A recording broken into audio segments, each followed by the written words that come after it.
album. Comes out April 19th. It's called The Tortured Poets Department. Hey guys.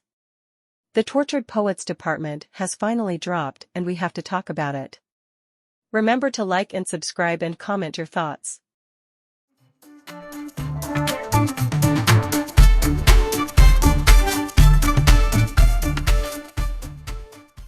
Did anyone actually think Fortnite was going to be about the video game?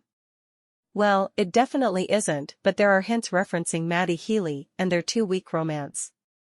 Taylor and Joe called it quits April 2023.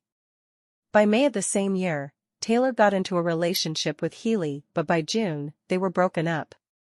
All I really have to say is, rebound? But in all seriousness, despite the short duration of the whirlwind romance, Healy seemed to have quite the impact on Taylor as multiple songs are thought to be dedicated to him.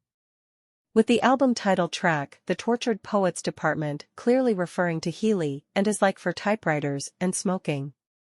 But the craziest part is this. At dinner, you take my ring off my middle finger and put it on the one people put wedding rings on. And that's the closest I've come to my heart exploding. Marriage, rings, wife and husband have all been mentioned multiple times throughout this album. Marriage was definitely a topic that Taylor and Joe struggled through in their previous relationship. But with the third track song My Boy Only Breaks His Favorite Toys, Taylor calls these boys just Kens, referring to the irrelevance of the individual identities of these boys. This next song has me down bad. It is probably my favorite song in the album so far, but shows how much Taylor has grown. Would we have ever expected her to use the F-word so many times?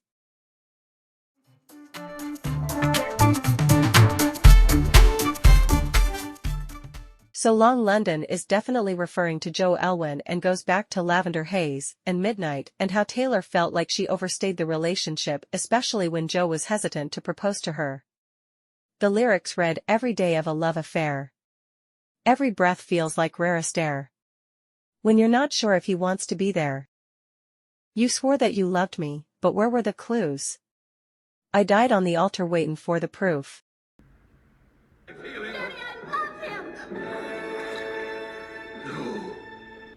This is so good.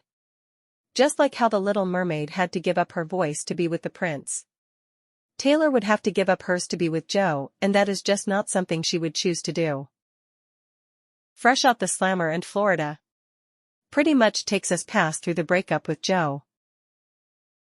Guilty as Sin, who's afraid of little old me, and I can fix him, no really I can, refers to Matt Healy and the public backlash over their relationship due to Healy's problematic past. And I Can Do It With a Broken Heart takes us through how much pain and heartbreak Taylor is going through despite her success.